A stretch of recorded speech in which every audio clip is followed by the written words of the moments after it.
여러분 안녕하십니까? 계속해서 대구 경북 소식을 전해드리겠습니다. 김상곤 부총리 겸 교육부 장관이 어제 취임 후 처음으로 대구를 방문했습니다. 현재 중3이 대상인 2021학년도 수능 개편안에 대한 영남 지역 학부모들의 의견을 듣기 위한 방문이었는데요. 학부모들은 신중한 정책 추진을 부탁했습니다. 이상원 기자의 보도입니다. 김상곤 교육부 장관은 현재 대학 입시 제도가 암기 위주 교육과 줄세우식 평가로 많은 폐해와 갈등이 발생하고 있다고 지적했습니다. 김 장관은 대학 입시를 단순화하고 공정성을 강화해야 한다면서 2021학년도 수능 개편안에 수능 절대평가 도입을 강조했습니다. 과도한 점수 경쟁을 완화하고 2015 개정 교육과정 취지를 구현하는 등 고교교육 내실화를 위해 수능 절대평가 전환은 필요하다고 생각합니다. 하지만 개편안의 적용을 받는 현 중학교 3학년 학부모와 고등학교 1학년 학부모들은 급속한 정책 전환은 아이들에게 피해를 줄 수 있다며 불안감을 나타냈습니다. 절대평가가 돼버리면 시험을 애들이 쳤을 때 아무래도 막 들쑥날쑥 막 널뛰기식처럼 될 것 같아요. 학부모 입장에서는 조금 이렇게 안정적이지 못한 것 같고. 학생부 종합 전형 확대에 대해서도 서울과 수도권 지역에 비해 지방이 불리하다며 전면 도입보다는 단계를 나눈 점진적 도입 등 신중한 추진을 주문했습니다. 우리 지역의 중학교에서는 지금 동아리조차도 지금 제대로 되지 않고 있습니다. 그러면 고등학교 갔으면 또 어떤가? 6개월 겪어보니까 안 되고 있습니다. 교육부는 지역별 의견을 정리한 시안을 만들고 8월 동안 전국을 돌며 공청회를 연 뒤 8월 말에 수능 개편안을 확정해 발표할 예정입니다. MBC 뉴스 이상원입니다. 8월의 첫날인 오늘 대구와 경북 지역은 흐리고 곳에 따라 비가 내리겠습니다. 비는 경북 지역을 중심으로 오후까지 5에서 40mm 내리겠고 돌풍이 불거나 천둥 번개를 동반해 시간당 20mm 안팎이 오는 곳도 있겠습니다.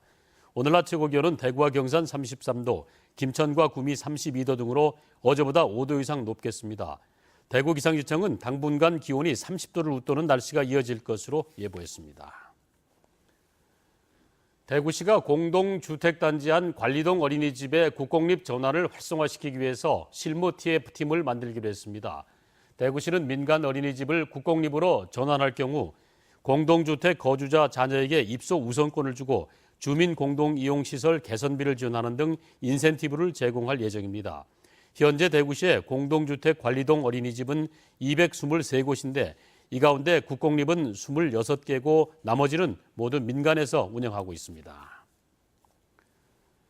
대구시립희망원 대책위는 오늘 오전 대구지방검찰청 앞에서 기자회견을 열고 천주교 대구대교구 3억 공제해 불법 대구시 공무원들의 직무유기 등을 고발합니다.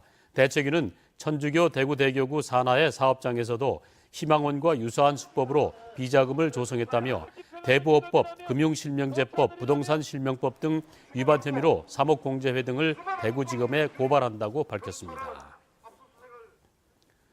대한적십자사 경북지사가 영천 임고 강변공원에서 피서지 안전사고 예방 활동을 벌였습니다. 적십자 안전봉사대는 안전교육의 필요성을 알리기 위해 안전사고 예방을 비롯해 사고 발생 시 신속한 인명구조와 응급처치 활동을 매년 주요 피서지에서 하고 있습니다. 경상북도 보건환경연구원은 피서철 감염병과 수인성 질병 확산을 막기 위해서 해수욕장과 물놀이 시설 등지에서 특별 위생 점검을 합니다. 경북보건환경연구원은 동해안 해수욕장과 하천에 해수 전담팀을 파견해 콜레라와 장염, 비브리오균 검출 여부를 파악합니다. 또 먹는 물 전담팀이 자연휴양림과 해수욕장 음수대의 수질 안전성 검사를 할 예정입니다. 올 상반기에 발생한 화재의 절반 이상이 개인의 부주의 때문인 것으로 조사됐습니다. 대구 소방안전본부에 따르면 올 상반기에 발생한 화재 930여 건 가운데 52%인 480여 건이 부주의로 발생했고 이 중에서도 담배꽁초로 난 불이 220여 건으로 가장 높은 비중을 차지했습니다. 한편 소방본부는 올 상반기 화재 발생 건수는 지난해 같은 기간보다 5.3% 증가했고 재산 피해도 49억 원으로 39%가 늘어났지만 인명 피해는 소폭 감소했다고 설명했습니다. 경상북도는 치매 환자 증가에 신속히 대응하기 위해서 도내 치매 전담팀을 운영하고 신경과 전문의를 치매 정책 자문관으로 위촉하기로 했습니다. 또 현재 350곳에 있는 치매 예방학교 우리마을 예쁜 치매센터를 내년까지 700곳으로 늘릴 예정이고 마을 공동체가 치매 환자의 신체 사회활동을 돕는 치매 보듬마을을 50개 마을로 늘릴 계획입니다. 또 정부의 치매 정책에 따라서 올해 말부터 시군 보건소에 치매 안심센터를 설치합니다.